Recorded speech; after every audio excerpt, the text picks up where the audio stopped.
Nothing contained in this podcast should be considered a substitute for professional medical advice. This content does not represent our respective employers and is purely the opinion of the podcast hosts. We are not your personal medical providers. Sorry, friends. So, if you have concerns or seeking a diagnosis or treatment, please seek individual advice from a healthcare provider in your area. We are not liable for any risks associated with acting upon the information contained in this podcast. This is intended for educational and entertainment purposes only, so enjoy the ride. Please drink responsibly and in moderation. Before drinking, please be sure to be of the legal drinking age for your country. We do not encourage the misuse of alcohol. Welcome to Medical Media Mixer, the perfect cocktail. I'm Nicole Peniston, psychologist. And I'm Tara Briscoe, physician assistant. What's up?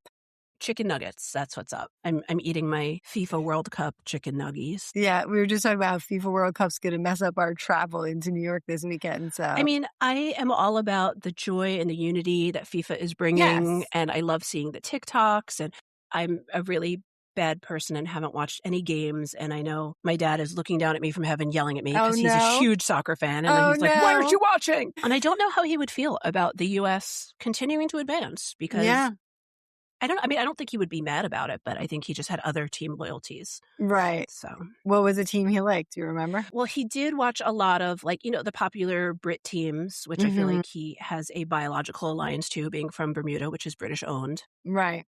But he definitely liked Real Madrid and things like that. So I think it was really just it was a variety. But there is a picture of me that my mom has. Maybe I can find it and take a picture. You can post on the socials. I am less than a year old in a soccer jersey at Pele's last game. Oh, wow. Yes, that was in New Jersey. Girl. Huh. I mean, I didn't know it. I was less than a year old. A baby, but still. Yeah, my big old bald head because I didn't have hair till I was 2. Well, you have plenty of it now. We're good. I do. But yeah, I was bald. Bald. Yeah. I was the opposite. I was born with a full head of hair. No. I was completely bald, and then my mom had a cesarean, and they cut my head open. So I remember bald that story. I forgot about stitches for a long time. But in this picture, you can't see a scar. It's just shiny bald head, little pale white baby shiny bald head. Oh my goodness! Yeah. So I have an idea for a new segment for you. What is this? The new segment is what made you smile this week? Okay. So what made you smile this week? Actually, my last patient of the day, he's an actor. He's a lot of plays and he travels all over the place. Yes. No, he's like a stage actor, for real. And he was telling me how excited he's going to be on his tour, and they're going to be doing the 10-year reunion of Waitress, the musical. Cool. And they're going to be at some point next year in 2027 on this year-and-a-half tour in local to us. So I'm like, maybe I'll buy tickets and go see you on stage. That would be cool. Yeah. So it was just really cute. It's one of my favorite patients. Don't tell the others. I always say it's because we both have we're both Libras. Our birthdays are 2 days apart. And I was like, that's why I like you. There you go. But it was just one of those bright little fun, conversation end of the day. So it was cute. That's fun. How about you? I actually had a lot of things that made me smile this week, but the most recent was last night. I was driving home from work and I stopped at a stoplight and there was a car in front of me and a dog shoved his head out the window once the car started going and stuck his nose up in the air to enjoy the wind.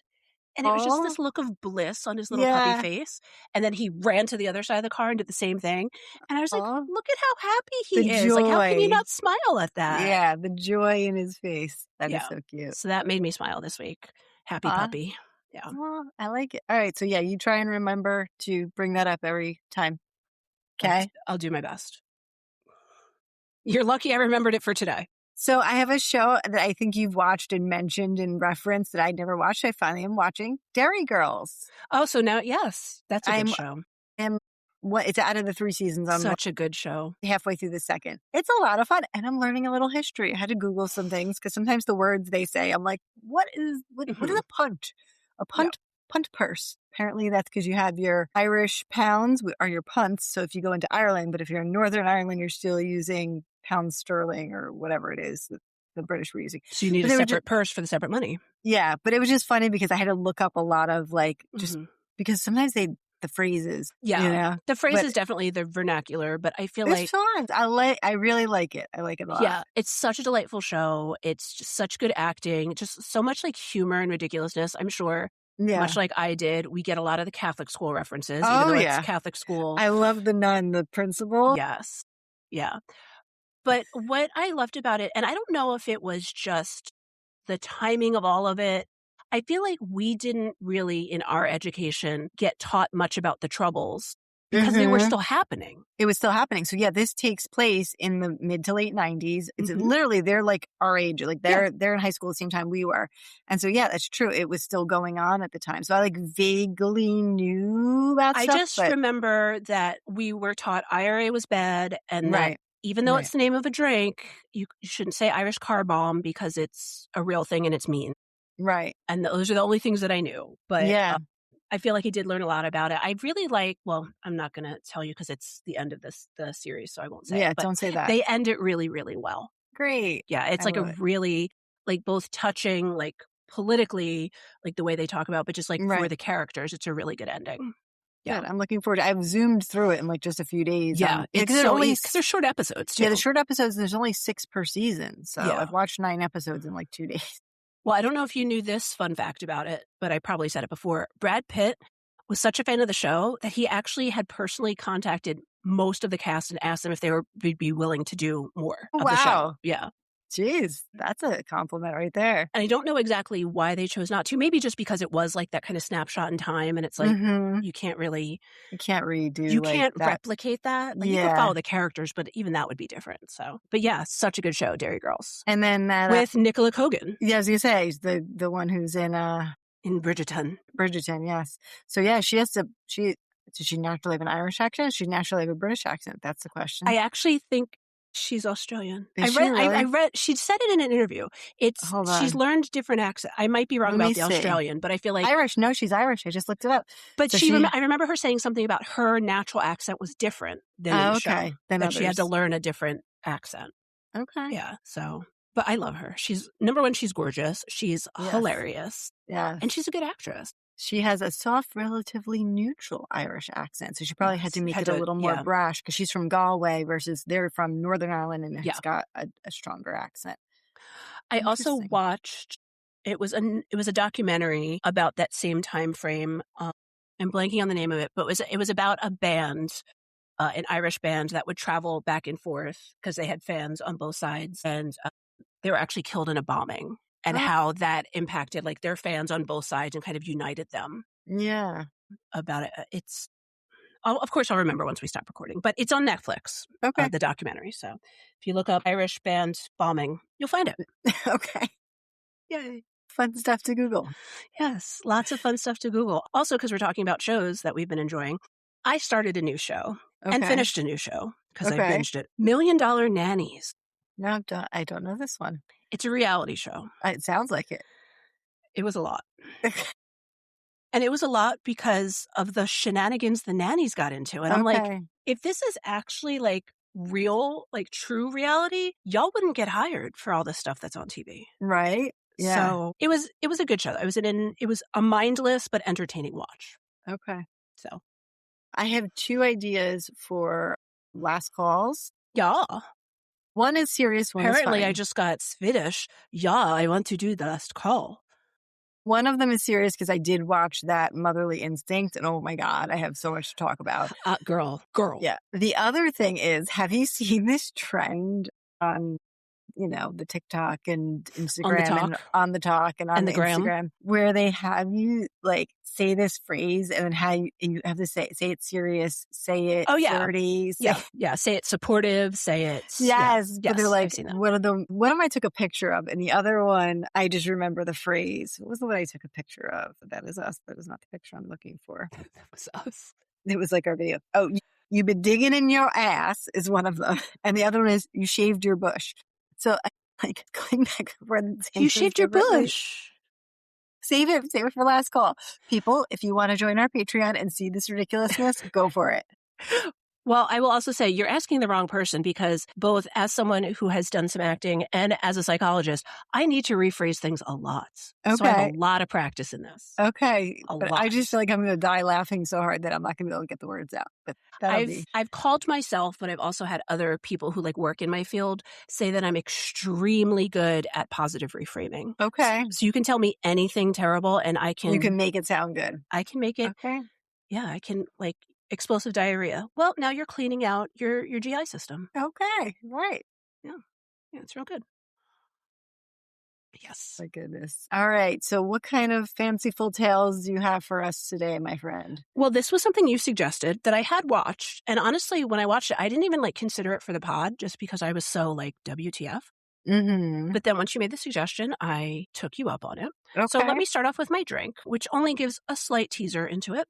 Okay. But the name of my drink is the Hypnosis. Okay. And it does not too much to look at. You can't really tell because What of is my all lighting. in the bottom of it? Oh, it's a dehydrated pineapple. It's sunk. Okay. It was floating on top, but it's sunk. Okay. But it's sunk. You can't tell from my lighting because my lighting's a little off today. I don't know why. I don't know.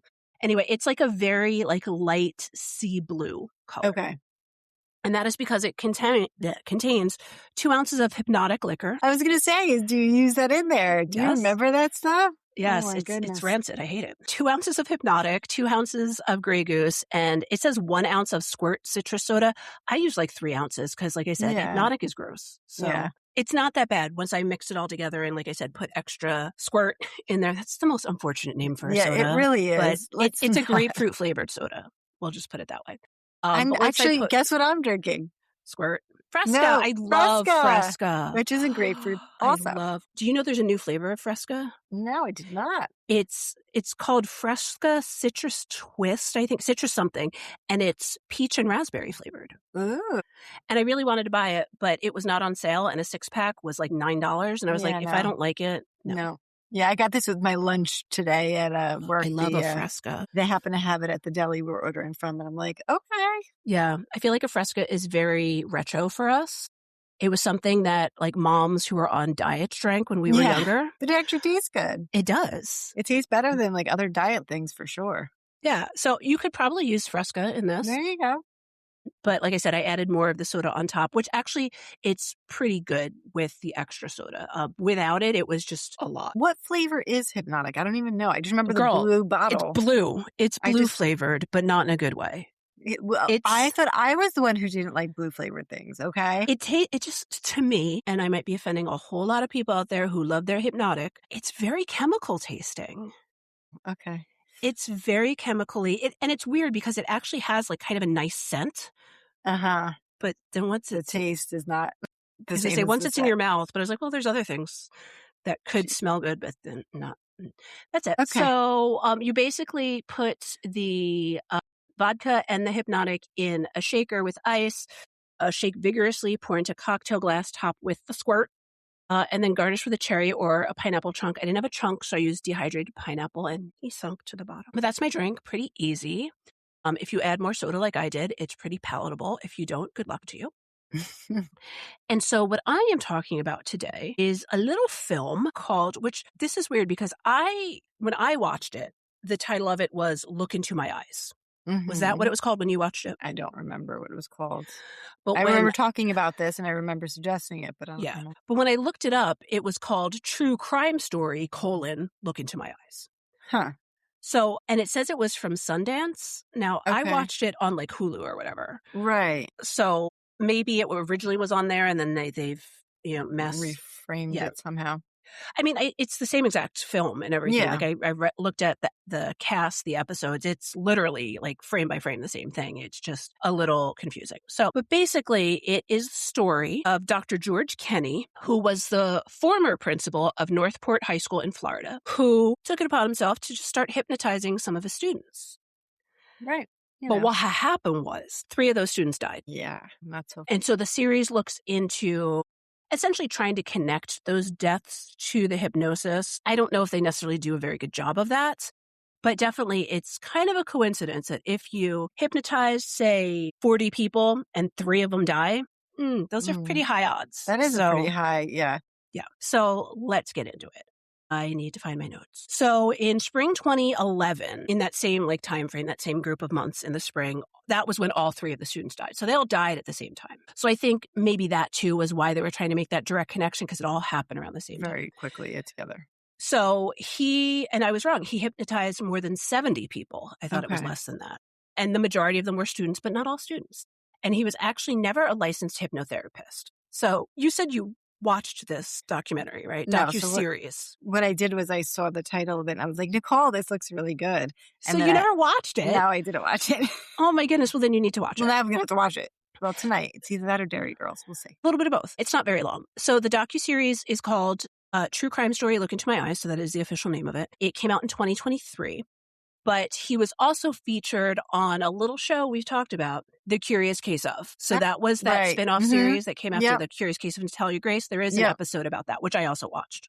I wouldn't say it gives you any more or less information than the docuseries. So if you only want to watch one episode, you can watch that. And it's going to give you the summary. And it's a lot of the similar interviews too. So I'm guessing they crossed over. So the 3 students who passed were Marcus Freeman, Wesley McKinley, and Brittany Palumbo.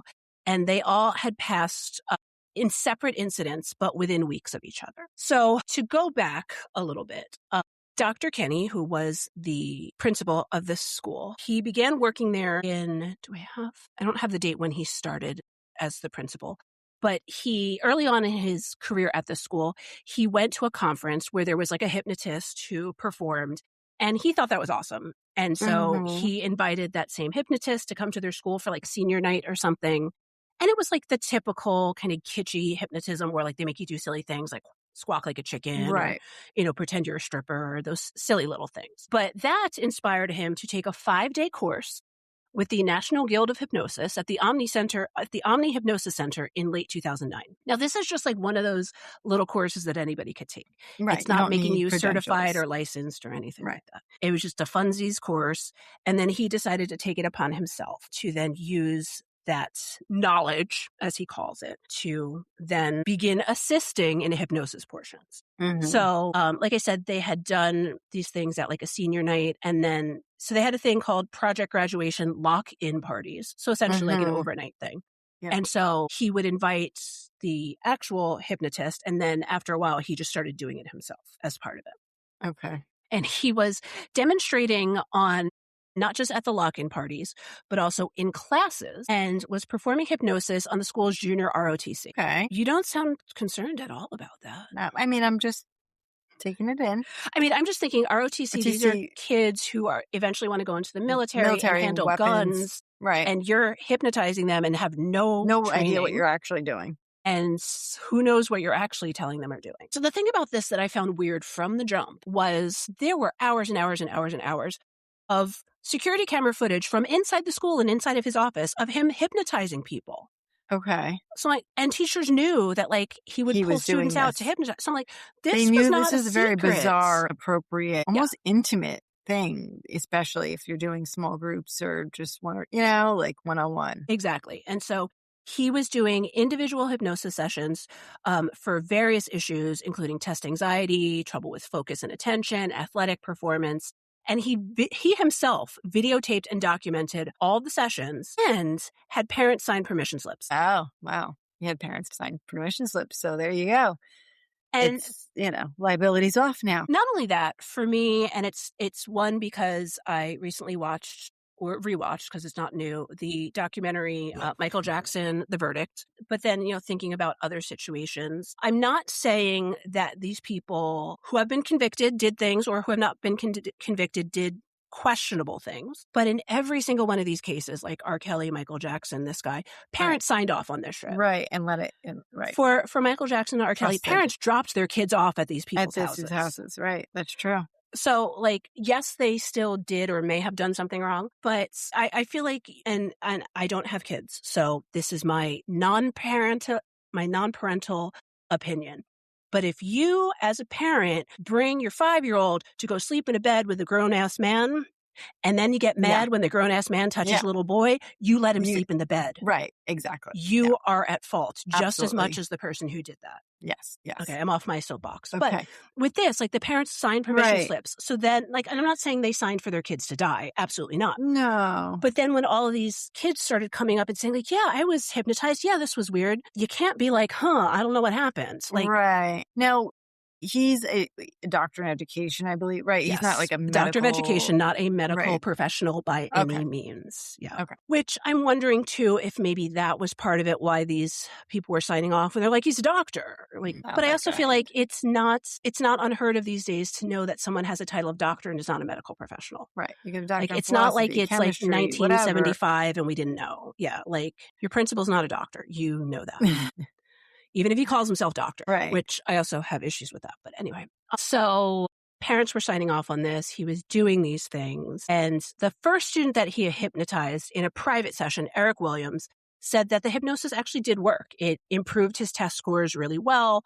And that a lot of other people seemed to benefit from these sessions. So I think that was why more and more kids and more parents were signing off on it, because they were seeing positive things from this. Okay. He hypnotized at least 75 people, like I said, mostly students, but also other athletic teams in the city, school staff, and parents. Okay. Everybody's in on it. Everyone's like, let's go to him. Let's go to the principal. He's got it. Okay, so then I need to take a step back. What are your thoughts on hypnosis? Because I know the true clinical utility of it. So, but I'm actually, not signing up for a principal to hypnotize me. No, but do you remember at the state fair, you were with me one time when I went up on stage? Mm-hmm.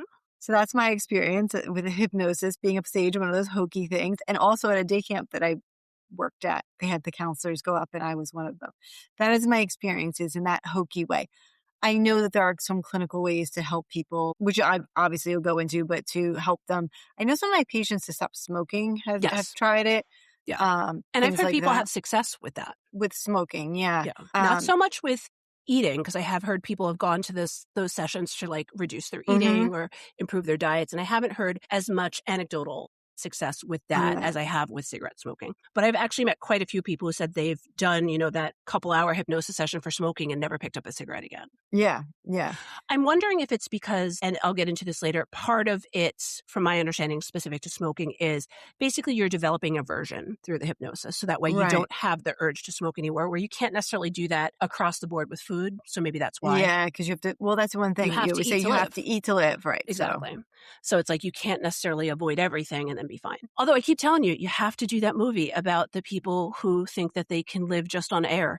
It's an actual thing. There's a dramatic movie, but then there's also a documentary about it. Yeah. There's a name for it too. I can't remember what it is.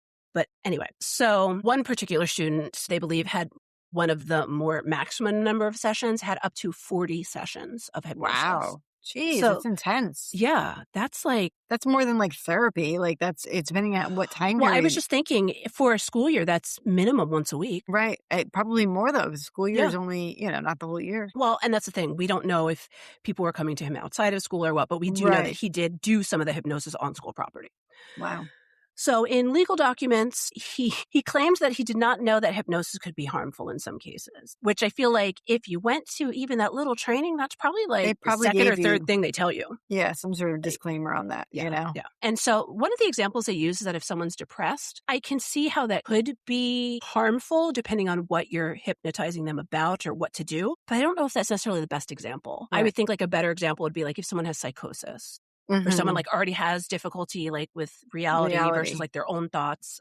But this is what the people.com article says. So, okay, people. And then he says he did not inquire about any medical or mental health history before the sessions, which again, if you're doing anything like this, these are things that someone who is licensed and reputable would be assessing for before you do anything. And so some students said that they did feel adverse effects from it. So not everybody was happy about it.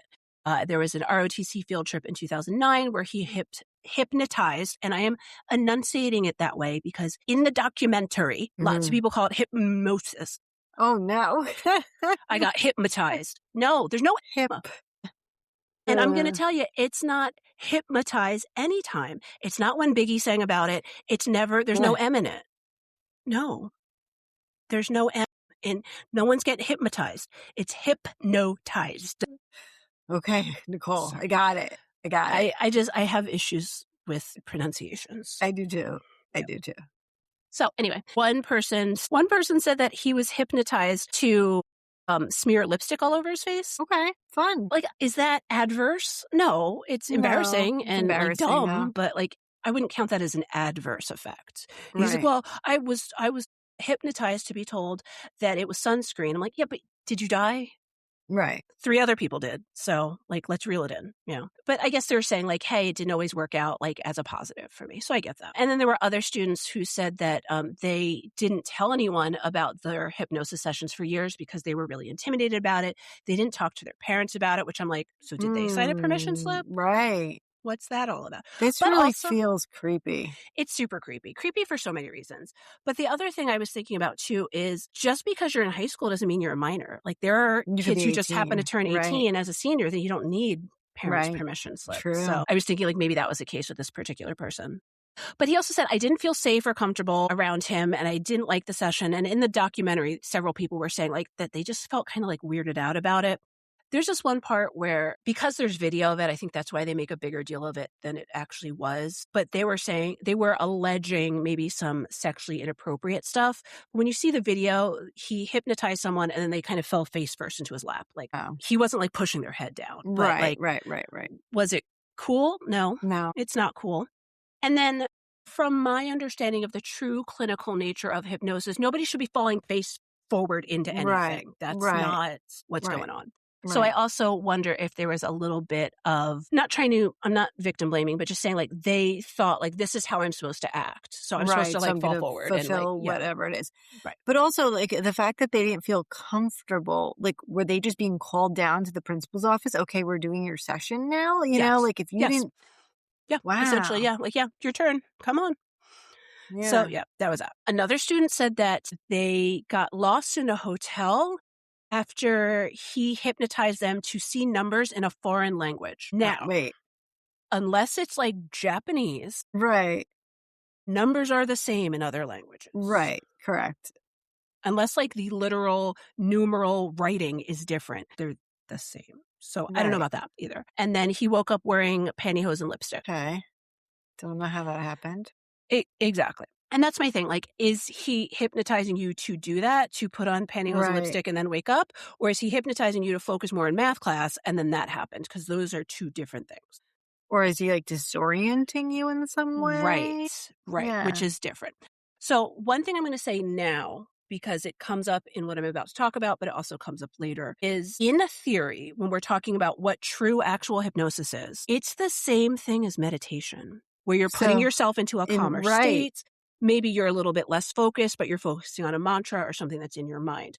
And so that's why a lot of times people will be told, or you'll hear on like podcasts or things like that, not to listen to meditation tapes while you're driving. Do you remember that one teacher, the freshman religion teacher, but later on had a meditation club? Did you go to that? I did. I never went to meditation club. Do you know who I'm talking about? Yes. The one who did the personality tests and all that? Yeah. When we were sophomores or juniors, she did a meditation club, a few sessions, and I went.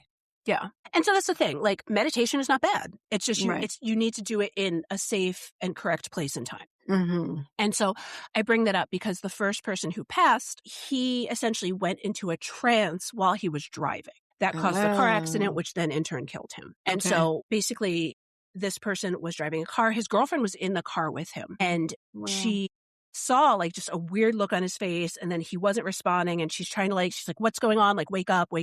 He didn't come out of it. She tried to like take control of the wheel and he veered off the road and crashed and he died. She was seriously injured, but survived. And she is in the documentary and talks really painfully about like those last moments. And like, this was her boyfriend. Like, they were just driving home from the dentist, which, and that's where I'm a little confused too, because was he put under? So that's what I was going to say. Yeah. I think it was her dentist appointment and he was driving her home. Okay. Because like I said, I watched it a while ago, so I don't remember who it was, but the way that this is phrased makes it seem like it was him. And I'm like, I don't think you can drive after being sedated. No, you cannot. Yeah. Well, you're not supposed to, at least. Exactly. So he did pass. The second person was hypnotized and then shortly thereafter died via suicide. Okay. But the mom said that for some time after leaving a session, he wouldn't answer his name. He thought he had 11 fingers, which I'm also like, that feels like you just came out of like dental surgery or something. Yeah. Or David After Dentist. Like, is this real life? That's something I probably reference like once a week. Is this real life? Because do we know? I don't know if any of us know if it's real life anymore. No, it's a simulation. We're totally in the Matrix. I wish we were in a simulation because then I know that there would be an ending, and then once the game is over, it starts again. And maybe it's better next time. Yeah. But his mom said that like his behavior was very out of character for himself. He seemed almost like a zombie. He wasn't really responding. And that this doesn't make sense. He was hypnotized to skip the number 7 when counting. Why? Exactly. So like a lot of these things that they're saying like they were hypnotized to do don't make any damn sense. But also the dude who's hypnotizing them doesn't seem to be making much sense himself. So like maybe he did tell these kids to do this to do random things. I don't know. This kid almost sounds like though maybe you could have like that's the right age for a lot of mental health things to present, and then maybe that was like an early schizophrenia or an early like you know what I mean something. It is. So this is what happened because I think talking about the situation the day that this person completed suicide, they definitely were not themselves. And so I think that's why they're making that direct connection. It's not like he was really depressed and then all of a sudden, you know, he did this. Like the mom said that he came home from school, walked right past him without saying hello, which wasn't like him, put his stuff down, walked straight out the back door, asked what time his friends were coming over, and then just kept walking. And then a couple hours later, there were sirens and so like it was like there wasn't even any indication that he was in like distress. It was more like lack of response. Right. So, and they didn't go into detail, and that's fine. We don't need to know the details, but like it wasn't like this was someone who was like really depressed and down, and then the hypnosis was supposed to make them better and then made them worse. It seems like everything was okay until and then this was a downward spiral. Yeah, after that. And then the final victim, she also completed suicide, and she had been specifically in hypnosis to address test anxiety, and she did complete her suicide after not performing well in the SATs. So with that sounds a little bit more mental health related, that it was like, I'm really upset. I want to do this treatment to perform better. And then she didn't perform better. Right. Not that I'm saying the hypnosis didn't play a part in it, but at least that is a little bit more of a straight line to those things. Now, an interesting thing was that Dr. Kenny denied ever hypnotizing her. But there was video proof of it. And then later on, he says he accidentally lied because he was under a lot of stress and he forgot that she was one of them. Accidentally lied. That being said, if you're hypnotizing like 70 people, you can't possibly remember all of them. What you should say is, I don't remember. Exactly. Maybe. I gotta check my records. Yes, that is very true. Which that came up in a documentary I was watching about basically, I'm not going to go into it because it's not related to this, but basically like somebody was on the stand and was like, no, I definitely didn't do that. But then like when they were questioned a different way, they're like, well, I don't remember. And it's like, just say you don't remember. Right. Just say you don't remember. It's okay. But, you know, that's a different story. So after these 3 deaths happened kind of in a row, that was when people started investigating and kind of looking into stuff. And there actually didn't end up being like a full ass trial because he pleaded guilty and took a plea deal. And so what was like the charge? I want to say, he ultimately pleaded no contest. Do you know what no contest is? Not guilty or I'm not guilty? No contest means I didn't do it, but you have proof that maybe I did. It's similar to actually, no, I'm confusing them. That's an Alford plea. Yeah, that's an Alford plea. Yeah. An Alford plea means I didn't do it, but you have proof that says otherwise. So I'm just going to admit to it. No contest means what you were saying, that I'm not going to say I did it, but I'm not going to say I didn't do it. I'm just not going to respond, essentially. He's not going to contest the charges. That's why it's no contest. So he pleaded no contest to practicing therapeutic hypnosis without a license, which was a misdemeanor. And so he resigned from being principal in 2012, and he did so to avoid charges of practicing therapy without a license, which would have resulted. That's what I was gonna say. To me, it feels like therapy without a license altogether. Like that is. So the plea was to avoid those charges because that would have resulted in prison time. Right. So, and then that would have been a felony. And then as an educator with a felony, not only can you not work again, you can't get retirement benefits. Oh, yeah. Well, so this was this whole thing that he and his attorney worked out so he could kind of step aside and still, maintain his benefits and things like that. Which, lovely. I mean, I could see it either way. Like this was clearly towards the end of his career. Your retirement benefits and things are established over multiple years of work. But should you kind of just get off? No. But I mean, I see it both ways. I don't love either way. I'll put it that way. So he was sentenced to 2 consecutive sentences of 6 months probation.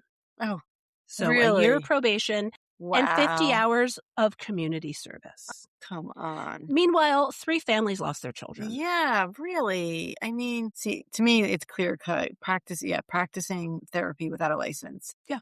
Yeah. Absolutely. And the way he brought them into his office, the way it was framed as we're going to help you through something, not we're Yeah. goofing off, Yeah. and, as we know, there's supposed to be record keeping and things if you're doing something therapeutic to document what you've done or, just the whole thing is. Ugh. Yeah. The families in 2012 ended up suing the school board because apparently the school board knew about this. So they sued them for wrongful Yeah. death, and they did end up settling with each family receiving a maximum sum of $200,000. Consolation.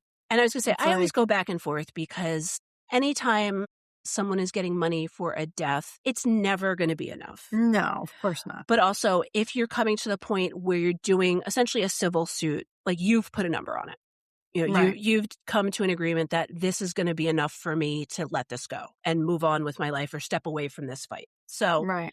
it is what it is. I don't see how $200,000 is going to bring your child back, but It's not. But I would say then the person probably has to take significant time off of their job and things like that, recovering from a tragic so that loss stuff, like yeah, that, things like damages. that. Mhm. Yeah. Yeah, exactly. So to bring it full circle, what is hypnosis and how might it work? Well, let's go to PubMed, the National Library of Medicine, to find out more, shall we? Follow me. We shall. Let's go. So hypnosis is seen as a waking state of awareness or consciousness in which a person's attention is detached from their immediate environment and absorbed by inner experiences such as feelings, cognition, or imagery. So this is that classic hypnosis where lay down, count to 10, think about what happened on that day and process it. A lot of times we'll see it if someone's trying to remember, something that happened in their childhood or something that happened that they have no waking memory for. So that's kind of the typical hypnosis situation. The hypnosis that we're talking about in this story is more of kind of that fun and games party trick hypnosis where we're going to, mess with your consciousness and make you do silly things. And then you're going to wake up and be embarrassed and that's it. Right. They are not one and the same. Right. Is the technique the same? In theory, but true hypnosis, especially for therapeutic purposes, is really helping someone process something that they've not been able to process on their own otherwise. Is there good evidence that any memories somebody surfaces are true memories or not? How do we know? I know. Girl, that's like 3 more episodes I about know. recovered memories. And Right. Well, I can't go down that slippery rabbit hole now, but what we do know about hypnosis is that things can either intentionally or unintentionally be planted. right. And then the way that things are planted, so like someone says I'm going to go and be hypnosis because I think I was abused as a child. And then when you're under hypnosis with a therapist and the therapist is like, well, do you remember anything happening with your dad? And then you wake up, you're like, my dad touched me. Right. That's kind of a plant where it's like, Right. nobody told you explicitly that, but you kind of took 2 Right. and 2 and put it together. And then maybe it wasn't an authentic experience for you. There's actually a really good book that was made into a documentary about recovered memories. It's kind of old though, so I'd have to revisit it and see if it's still timely. But I could cover that in a future episode. But Okay. basically the whole recovered memories in therapy has really kind of been debunked because there are a lot of those false recovered memories. Right. It's kind of in the same vein as rebirth therapy. I'm sure you've heard about that, which literal people have died from. So yeah, it's something that is not used for that format anymore.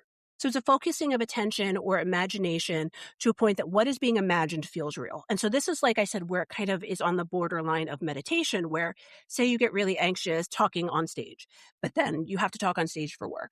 So you might do a meditation where you're imagining yourself talking on stage and you're not nervous. Right. So same idea, but Okay. you're kind of more in control. Okay. Not that you're not in control in hypnosis, because that's something that is really a misconception is you can't be hypnotized to do something that you would never, ever in your entire life do. Right. It has to be something that you're at least open to doing or a possibility or something that's not completely aversive or out of your personality to do. You might do something embarrassing and then not love it later, but it's not like you're going to go kill someone because you were hypnotized to do so if you Right. weren't already going to kill that person. So a trance, that's kind of that state that people think of being under hypnosis, but we have trances all the time. I would guarantee you had a trance this week. Just staring off into space and my No. brain's in one place and my eyes are in another. Nope. I know what you do every night before bed. That sounded creepy. The minute the words left my mouth, I was like, girl, I know that you like to read before bed. So Yes. when you're reading, I'm sure you're imagining yourself in the world of the book and you get Right. really into it and then you don't realize how much time passed. That's Right. trance. That's a Right. trance state, Right. essentially. Okay. You're not you're lost in the book, but you're not Mhm. lost in life. Like, you're still alive. You still know how to breathe and when you're Okay. tired or hungry. So, or like the same thing you were kind of alluding to is like when we're driving somewhere and we've driven the same route 50 million times and then we blink and we're like, oh, we're here. And you don't really necessarily remember driving it. Yeah. There's a level of consciousness. Right. It's just not full, intense consciousness. Right. I can see that. Or like doing a monotonous activity like folding laundry.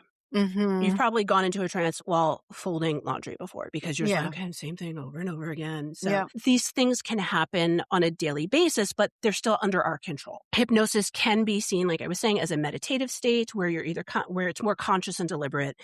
And it's typically used for a therapeutic purpose. So that's when you would have like a guided imagery or someone's talking you through that, either by a recording or maybe you've, developed the script yourself. And that typically is to reduce anxiety, induce relaxation or calmness. It can be used to help manage side effects of medication and ease pain. So Oh. those can be some of the positive signs of positive uses for that sort of hypnosis or meditation.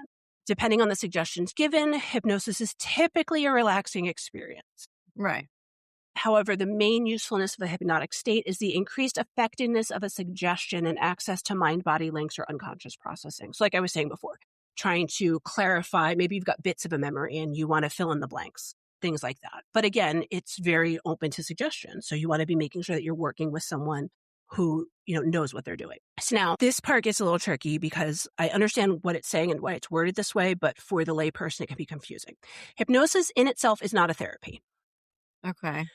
So it is a therapeutic technique, but it's not Right. like hypnotherapy is not like, it's not like CBT or not like something Mhm. like that where it's a technique to use in the purpose of addressing anxiety or in learning to relax more or things like that. But typically when we're talking about hypnotherapy, there's a little bit more to it than just hypnosis. Like usually Okay. someone would talk about, okay, what are your goals? What do you want to learn from this? What do you want to do? What are you willing to try? There's more to it than just showing up someone hypnotizes you and you leave. Right. Right. So neuroimaging research has demonstrated that there can be subjective changes in response to suggestion, which is happening in hypnosis, and that can be associated with corresponding changes in brain regions Okay. about specific psychological functions. Okay. So, like I said, when we're trying to reduce pain reactivity, you might see that on imaging if the hypnosis is used appropriately and effectively. That's a really cool Yeah. tool to have. I wish it was more accessible, but Yeah. that's pretty neat. Yeah. So I would say basically what this article is saying is that hypnosis is a thing. It's not the thing that everybody thinks it is, but it can have appropriate uses in safe situations when it's used properly by properly trained people. There's actually a strong case for more research in the field of hypnosis and palliative care. Okay. Where it can help, with cancer care, Yeah. things like that. Because like I said, helping with pain reduction, helping with relaxation, managing the anxiety related to all that stuff. It's not super easy to get hypnosis covered by like insurance or things like that because there's not really a whole bunch of randomized controlled trials that are showing the efficacy for it, things like that. Just see if there's anything else here. There's lots of research on hypnosis going on throughout the world. There is a thing called I just want to make sure I say it correctly. The British Society of Clinical and Academic Hypnosis is working more of using qualified health professionals Okay. working under the National Health Service to use it as a more therapeutic technique with research and all that kind of stuff. One thing So go ahead. as far as like certifying somebody, like what is a reliable, so you have, you should already be a therapist who is licensed, and then like what's like an organization, I guess, that is reliable, not the one that guy went to. Yeah, not the 6-hour class on the weekends. No. That's a good question because I don't know a whole lot about that. Hypnosis.edu says, no, I'm not even clicking on that link. That's how I feel about that. There is the Hypnotherapy Academy of America, which is a training school. It says for 40 years, they've been training licensed hypnotherapy. Okay. So I think when you're thinking The about word is any of this licensed. stuff is looking for things that are licensed, that are certified by these larger agencies like American Psychological Association or, Right. those larger licensing boards who look at the checks and balances and kind of stay on top of Right. stuff. That being said, anyone that I know who is a professional who has or does use hypnosis, it was more of ancillary to their education. It wasn't their only education. So it's not like Right, they of just got course. a hypnosis certificate and that was it. No, you're a therapist because Right. you've got either a social work or psychology or whatever your path to it was. Yeah. So this organization is the American Society of Clinical Hypnosis, which is a certification program that looks like it does have like the oversight board and things like that. So they look Okay. pretty legit, at least their website does. But I feel like I've also heard of them before, Yeah. the American Society of Clinical Hypnosis. So, with anything, doing your research on that and making sure they are reputable sites, just putting that out there.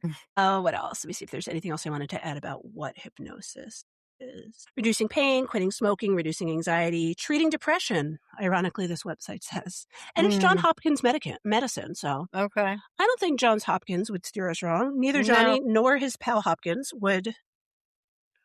What is it in Step Brothers? I went to school with Johnny Hopkins and his friend, Sloan Kettering. Yeah. I love that movie. Sorry. Played basketball with Johnny Hopkins. And then, like we were just talking about, memory retrieval from hypnosis is not always accurate or reliable, especially if it's a very vague memory. It's not like, oh, yeah, I saw somebody get mugged on the street, and it's not like you go under hypnosis and now you know the person's name and address and phone number. Like it might be like, oh, they were 5'8", not 5'10".